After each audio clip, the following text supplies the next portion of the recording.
also draw inspiration from our library of films. And today we're very honored and very grateful to have Ben Affleck here today with us. Obviously, somebody dropped out at the last minute. That's true. This is like the third attempt. Yeah, we've been trying to get you for a while. It finally had some time to open up. Obviously, huge history with the studio. Obviously, Oscars for Argo and at the beginning of Ben's career with Matt for Good Will Hunting. Ben, I think is an inspiration to all of us because it's hard enough to be a movie star and what that success brings into your life in terms of giving up a lot of a normal life. Then to be a writer, to be a director, which require quiet and solitude and no distractions, and to pull all that off concurrently under that microscope. I'm in awe of how you were able to do so much. And now start your own studio. And That's actually a much harder job. I was like, anybody can fucking do this job. Ben comes in, Turns out it's actually not that easy. Ben comes in and tells us, I produce better than you, I'm a better studio than you, we got movies cheaper than you, and then he does it. So Air, obviously. Actually, we could get, there is a skill. These two especially I've known them both for years and years and years and years, back to the 90s, mid-90s, long time. And Mike was too shy to say, but he was the first person who wanted to buy Good Will Hunting when he was 11 years old at New Line. And that made a big, huge difference for our career and the whole thing. It was all of a sudden, Mine too. Because you were hot and young back then. And it was like the young buck, Mike DeLuca, and he liked this movie, and he was as big a deal then, and it was a big deal, a long time, and that was a big thing. So I have a special place in my heart. By then, I assumed all the studio people were smart and loved movies and want to take risks and do the. Sorry to lead you down that path. It wasn't like that. No. But Ben also, has such a big heart. He shows up for friends. I remember we did this little movie, Boiler Room, at New Line. He showed up for Ben Younger and did such a pivotal, small role, now a classic scene. We were kind of trying to figure out what we were going to do with Aquaman 2, and was Batman going to be in it? Was it going to be Michael Keaton? Was it going to be Ben Affleck? Dutifully came, put the suit on again. I guess the Bruce Wayne suit, not the Batman suit, but did us a solid. And you're that kind of person. You try to help other filmmakers. You try to help other artists. Well, thank you. I did ask for the Batmobile to come to the Flash premiere. I'm not like a stranger. And then I got it, and it's awesome. And it's about the Bat Cycle. It's in my office, which I love. Thank you very much. I know it's rented. It'll go back. It's also so exciting for us because we've known each other for so long to, I have to say, from our generation, watching you become a filmmaker. You're truly one of the best directors, and I think you saw that even in your first film, in Gone Baby Gone. You really can see who you are as an artist, who you are as a storyteller, and I feel really lucky to know you, and also to have watched you grow as a director. It's really exciting to see the kinds of stories you tell. Thank you very much. The truth is, I always did want to be a director. I never thought of myself as a writer. I had a really good high school drama teacher, Matt and I, and my brother, and there's also Sean Hader's teacher. This high school acting teacher has 5 Oscars among his former students. He's a wonderful guy. What he taught us was it's not a mystery. We're going to improvise, and that means you're an actor and you're writing and directing, and kind of empowered us to feel confident around it. But I never was like, I'm a writer. I thought I was intimidated by. I remember asking, we saw Good Will Hunting. I asked a guy I knew who was a writer, it's like on the script it would say WGAW, and I was like, what's the W? He was like, oh my God. The reason why I had ambitions to do it, and then I got successful young as an actor. And that's a very alluring sort of thing. You've been waiting, you want to work, you've been on Mickey Mouse Club, you're trying to get in real stuff, that's rewarding. And you have that opportunity, and also there's you grow up with not money. Money is meaningfully tempting, and it's very difficult to learn to kind of be discriminating. And it was the most meaningful event of my life really was, hitting this terrible skid of movies and kind of just being almost drummed out of the business entirely. Where it really was like, I may not work anymore. I had 3 years. You've rebirthed yourself. And I was like, this is the time to be a director? And I was like, I couldn't be in it. I was like, I'm a liability to my own movie as a director. But the gift of that was that the desperation and the sense of how seriously I took it was like life or death. It was taxing on me, but it was like, I had to make it great or I was done. And it just got me to like, I came over here, Sue Crow, actually was the person who had a meeting with me, who said, I liked your movie. We were 6th. We opened a $5 million to Yeah, and we had good reviews, but the reviews were all like, well, now I know what my hat tastes like because Ben Affleck's movie was okay. And it was like to be in the movie and do it, and direct it. Again, it was this fear and desperation, but also meant like, I don't have anything to lose. Right. I can make the movie I want to make because I know if I'm going to, this is the last movie I ever make, I'm going to do it on my terms. Yeah. And really do say what I feel I have to say. And it was that sort of gift of failure. I learned more from failure than I ever did from any success that allowed me to go, okay, I understand this. And I kind of, and it wasn't going to open. We were tracking badly. We were at Toronto, and a week beforehand, they were like, okay, we're going to spend another $5 million to market, so we believe in the movie, bought a song, opened at 25, and that was a big deal. And then all of a sudden we were off and running, and it was because of the support of like Warner's and the group here and believing in me. And I really was very low self-esteem. I was like, you believe in me because nobody else does.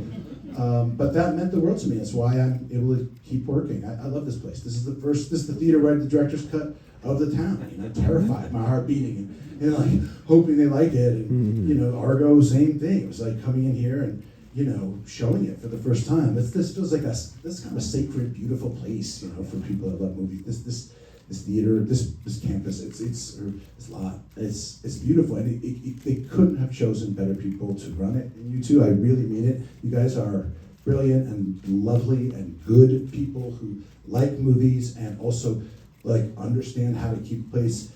Like I couldn't, if I could pick people to run every studio in town, it would be to clone you guys over and over again. Even though sometimes you fuck things up with me.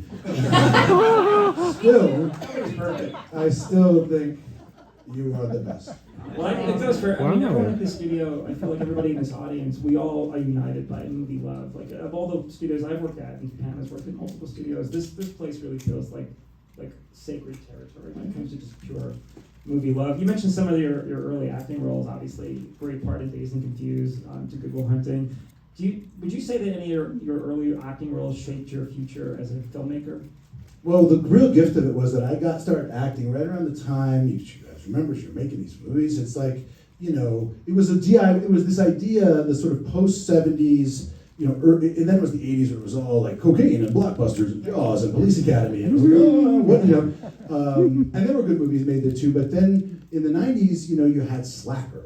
And like movies would come out of Sundance, Clerks, and Do the Right Thing, and Reservoir Dogs. And it was like, and so for me, I did a $1 million movie called Cruise and a $2 million movie called Going All the Way with Jeremy Davies and Rachel Weisz. Yeah. And I did, all these Chasing Amy, which was $250,000, and Dazed and Confused, as you mentioned, which was like, I still remember, when I auditioned for that movie, the casting director, this guy,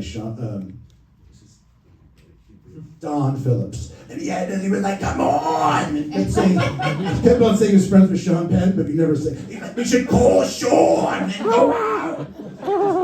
Do you really know Sean? He had cast Fast Times at Ridgemont High, and he got all these kids together, and he, was like, we went and auditioned, and I remember meeting Rick Linklater, and he sent a letter out to us before we shot that said, if this movie is produced as written, it will be a massive underachievement, and he really invited all these 19-year-old kids to like come up with a scene and write something. And it was like, it was an awakening to me, like you could participate in this. This is collaborative. Right. They're doing, and then it was like the most joyful thing in the world. And of course there were all these actors in it who were fun. And Rick, and I love Rick. Of course he's a brilliant guy, you've seen his career. And I remember I sort of realized slowly, like I'm the only guy who's not that likable in this movie. And I remember I was living in fucking Eagle Rock. You were terrifying in that movie. Yeah. I was like, can I make it funny? And Rick was like, yeah, I like the jokes.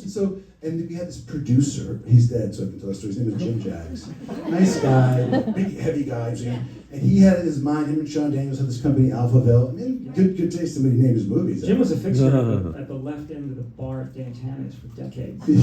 Well, dude, his thing was like, we can't swear. For some reason, his thing is like, no profanity was going to hurt the movie. It was I was like, dude, look at this movie. And when they poured paint on me, I guess I said like, you're a little cocksucker, I said, like improvised. That was this guy, And Rick liked it and I thought nothing. Jim Buck came over and in the bar at the hotel. Like, I told you not to even read that.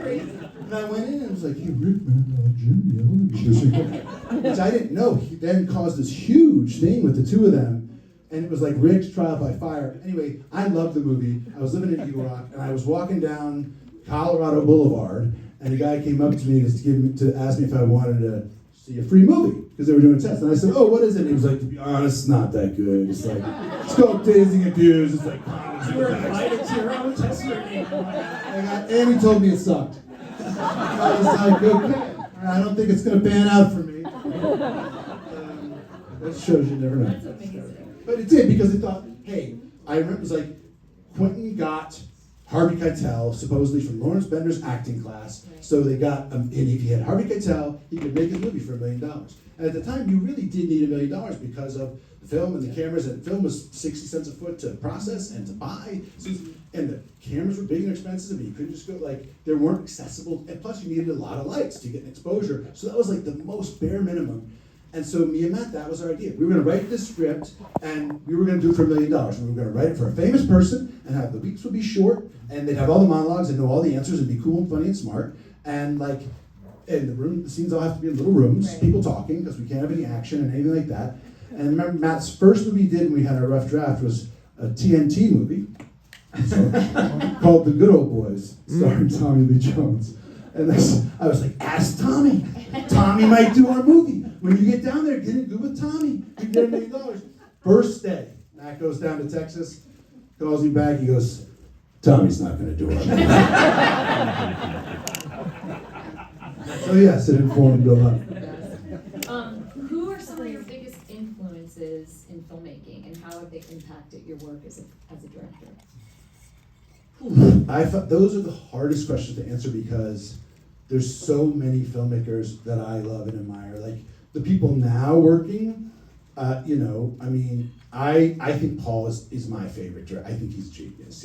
Obviously you made his early movies, and I love the guy. He's not even that much older than me, but I think he's a master. Even when his movies don't work, I just am like, and I try to explain, like with my wife, and I'm like, but you see, like, you're in the hands of a genius. Like Right. every show, I adore him so much so that when he like, when I finished Air, I called him up and asked him to come over and see the screening. You guys can. Yeah. It was like and he comes over, and my daughter, who was 17 at the time, walks over. So is this the person that you think is such a genius? Like, play it cool.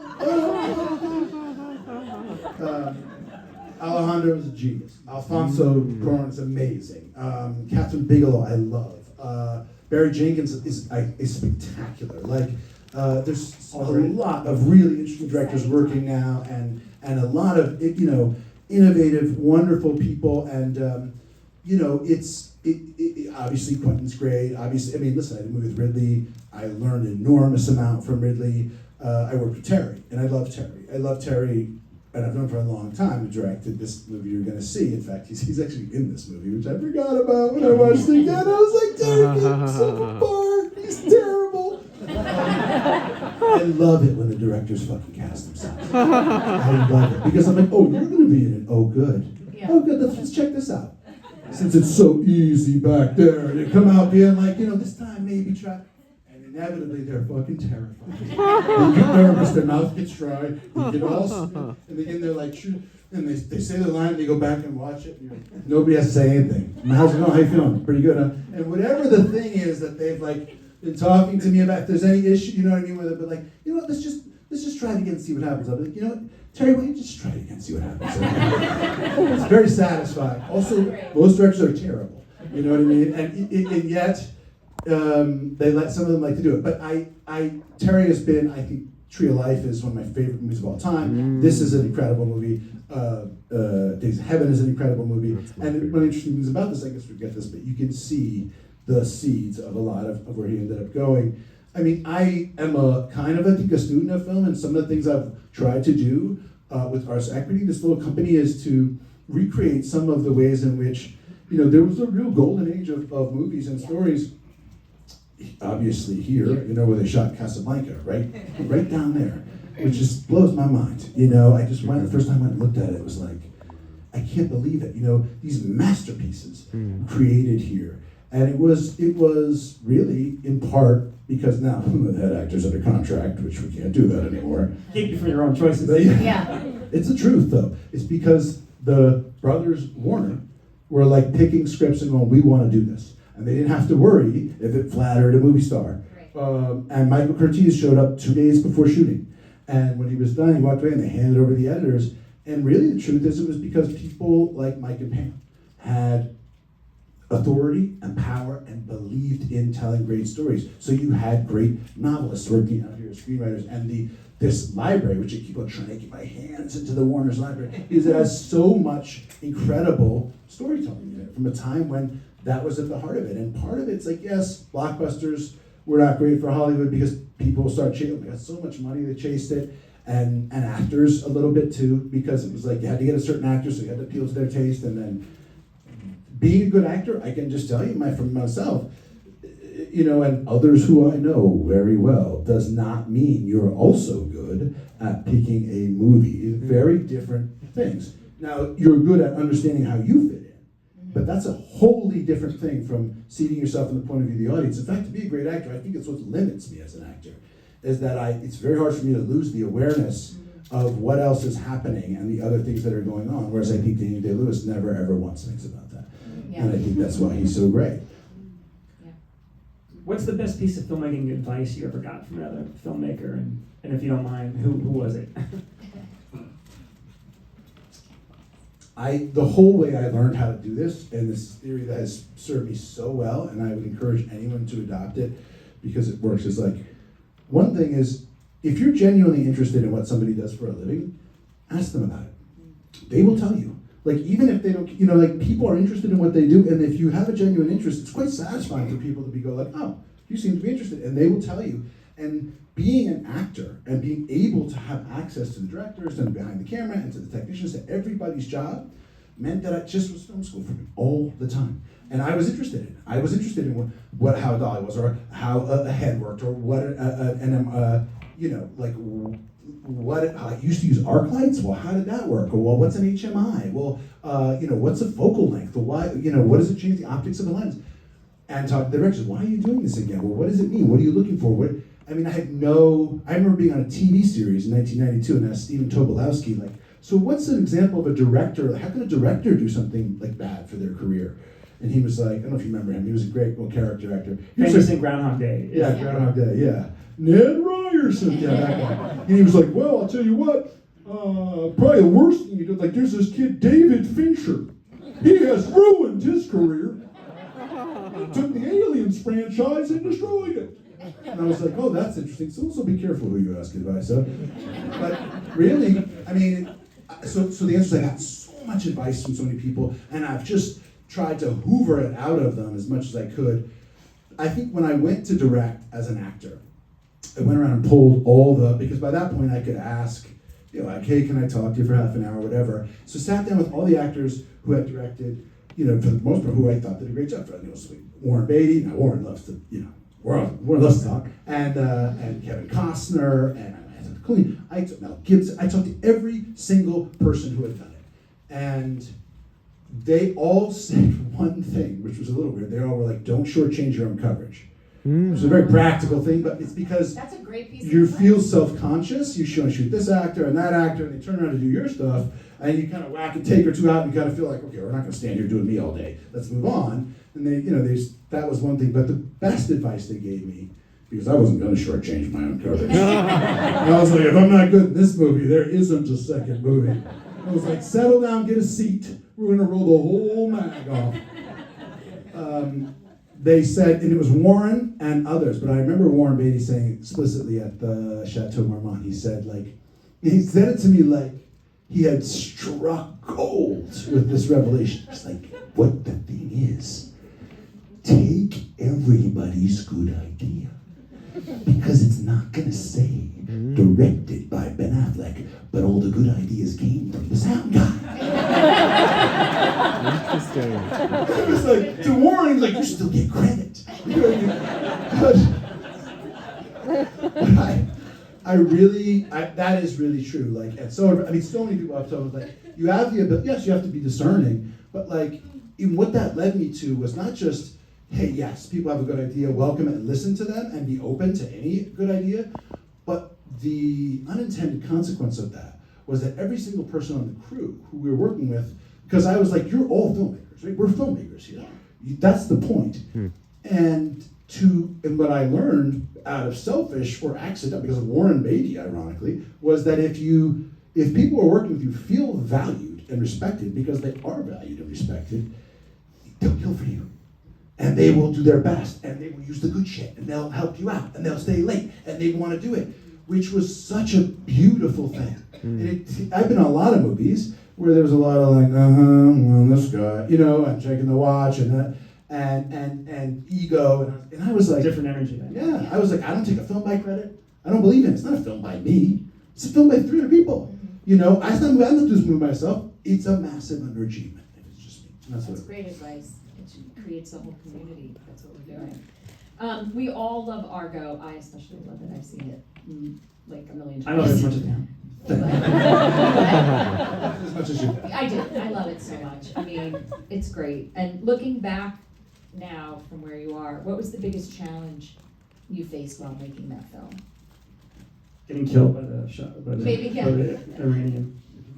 It's interesting because honestly, the biggest challenge was like there was a big prejudice around historical period dramas. Now that movie, I mean, even saints of cinema here would probably not release that movie theatrically, is the truth. I probably wouldn't. Jeff Goldstein, is that a question? I would. All right. Wait till we listen. Argo 2 is coming in next week. It's a tough proposition because This time it's personal. fuck yourself. It was hard to sell. The script that I originally got was also a really broad comedy, like a kind of a goofy, Really? a kind of quasi wannabe Coen Brothers, Right. but it was a lot more like. Sort of not quite like I actually never saw Man Who Stared at Ghosts, but it's that I always thought of that as like because the one scene was like the kooky hippie smoking reefer who was the CIA guy and the crystal ball. It was like silly, and I always thought like you can't, like these hostages are here. There's this tension here, and I had majored in Middle Eastern studies, and so I really knew a lot about that time and region and event, and obviously I knew something about Hollywood. And at the time, I was like, I'm a Boston guy now. I wanted to I did 2 movies in Boston. I feel like every script I got, you know what? There's these 2 guys from Boston. I'm gonna be stuck in Dorchester for the rest of my life. I live in Santa Monica. I left there. I fucking want to do everywhere. And so I was like, okay, this is a way I can broaden, like show that I can direct other movies. And I wanted to do all kinds of things. And I really got my confidence as a director about midway through The Town, when the cinematographer and I, as often happens with inexperienced directors, cinematographers will tend to assert themselves, and if they're a certain way, they'll, he was kind of like, yeah, I mean, we could shoot it like that if you wanted to. He was like, what? It seems like, he's like, no, it's fine, it's great, let's go. Go, set it up, we're gonna do rack, I guess, it's fine. This is Bob Elsman, who's a friend of mine. I was like, Bob, he'd be like, anyway, it was tough, because they really didn't know if I knew what I was doing, and Bob had shot Paul's movies, and he was like, Paul, just, no. I had to do that, actually. But he was somebody who had a certain, he had a sense that, I hadn't proved myself. And we got to halfway through The Town, and we were doing the scenes where they came in and robbed the bank at the beginning, and I could see, we had 3 cameras, and on the camera the DP was operating, you could see the robbers waiting around the corner. And I had been kind of beat up, and my confidence beat up, and I kept being like, they shoot over here, and he'd be like, this looks better. So I'd do his shot and my shot.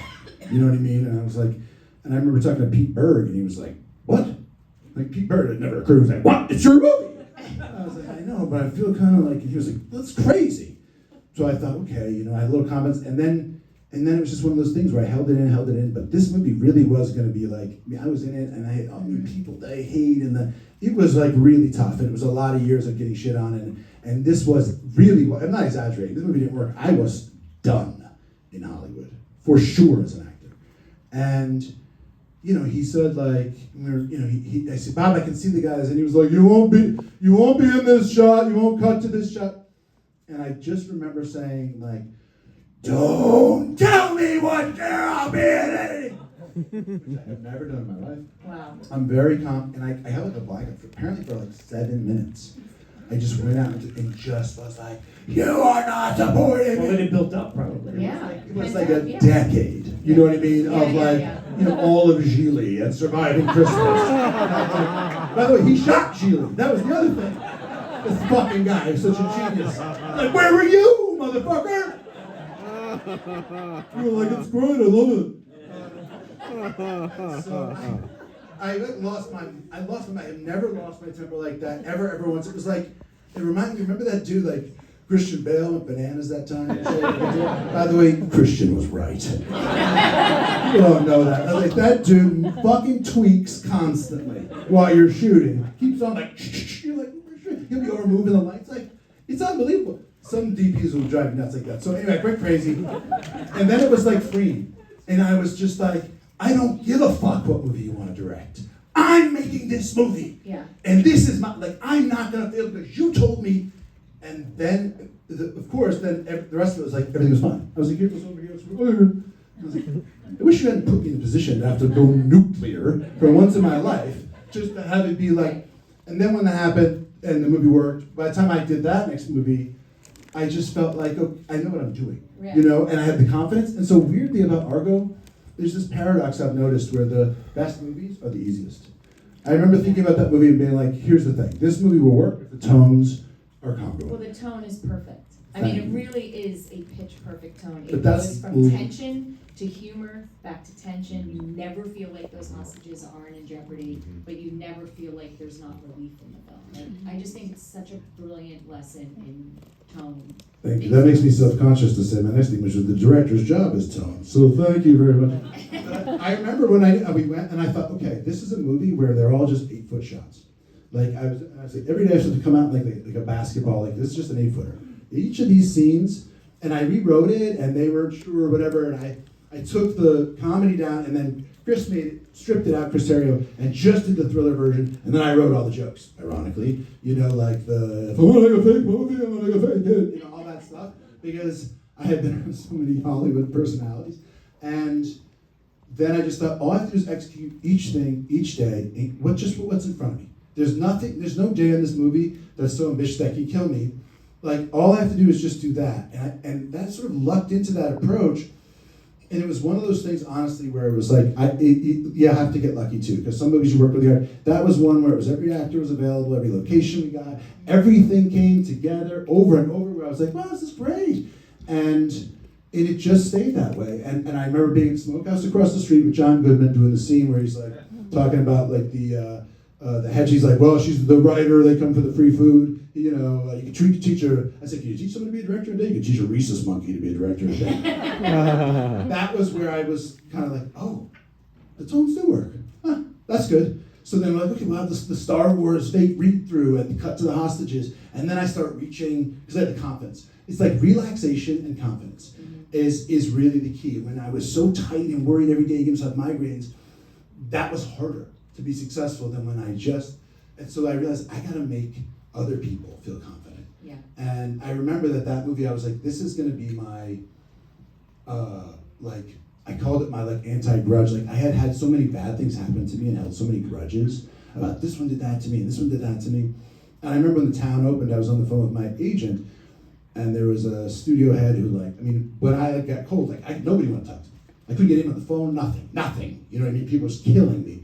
And then it was this business. It's like that Friday, you see your matinee, and then boom, Saturday comes, there's the reviews, there's your movie, it's a hit, and everything's different. Then the Monday phone sheet explodes. And that weekend I got a call from, I won't say who the person was, and I called Patrick, who's my agent who I love, who's stuck with me through that time, and is a wonderful guy, and didn't have to, and a lot of people would have been like, see you later, you can go to Gersh. And paradigm. So I said, Patrick, can you believe so-and-so just commented? And he goes, he has a very high voice. He goes, we're going to welcome back all our old friends. And right there, I was like, it was such a great lesson. Like, people aren't your friends. You know, they're here because you can do something for them. You don't need that many friends. I have real friends. I'm not trying to get, but this is work. Now you've been successful, enjoy it. And so I went, okay, everyone in my hire, like somebody who said something bad about me or someone who I resented. And so offering them movies, offering them to come do the movie. And it became this incredibly virtuous circle. And it felt wonderful. So at the Oscars, I gave this speech like, don't hold grudges or whatever. I'm sure people were like, what the fuck is he talking about? But it was a beautiful experience. And it went all the way through to when we came in here and I was just telling you about, we tested it. And the only notes that they had were, when we showed it to the studio, I finished it. And you know what? I was watching the movie and it wasn't working, it was slow. And I was screening my house over and over again. And I invited this friend of mine over, who was an actor, who wanted to be a director, but I was like, I don't know if you have it in you. And I said, why don't you come over? You would come over and watch the script. My buddy, who I'd known since 2001. He came over and watched the movie. And this fucking guy is about as savant a movie watcher as you'll ever see. He sat there and he watched it. And he would say, like, there's a sting right before the door closes. But he says, like, he was like, man, this movie could be really good. And I was like, yeah, what is it? And he goes, you gotta cut out the wife. And I was like, what? There was 17 minutes in that movie of me calling my wife that I was trying to get back together with, and the Sturm and drama, and the silences on the phone. I did a whole thing shoot at the same time, and it just wasn't organic to the movie. It just wasn't what you cared about. It wasn't, I put it on there because I was having a difficult time in my marriage. And I knew what that was like. And I was writing about that pain. And it was real. The scenes are good. Taylor Schilling was great. I felt bad first. I was going to cut anybody out. And it's like, you say you're great. And everyone goes, oh, yeah. But it really was. And so I went into the editor, Billy Goldenberg, was a genius. I said, Billy, I just showed it to so-and-so. Take out everything with Taylor that we can. And he was like, you're out of your mind. And I said, let's just do it and watch it. Pulled it all out, and we watched it. And I was like, I think we're done. He goes, yep, wow. I think we are. Came in, showed it to George and Grant. They loved it. I came in here, showed it. The studio said, let's test it. And we tested it. And you tested, like, the test is like this, like the sort of Damocles that hangs over you. You're going to show it to a room full of people, they're going to give you a numerical value, and that's your destiny. And it's kind of like, you're watching everybody come in, like, this guy looks like he's not even awake, who's the, And we tested it, and we had the highest test I had since School Hunting. It tested magnificently. And at that point, it was kind of like, everybody knew, okay, that's a hit. And it was just joyful all the way through. And I was like, you know what, Billy? We should have Bradley Cooper come over and watch movies more. Because he had a good... That's great. That's a great ending.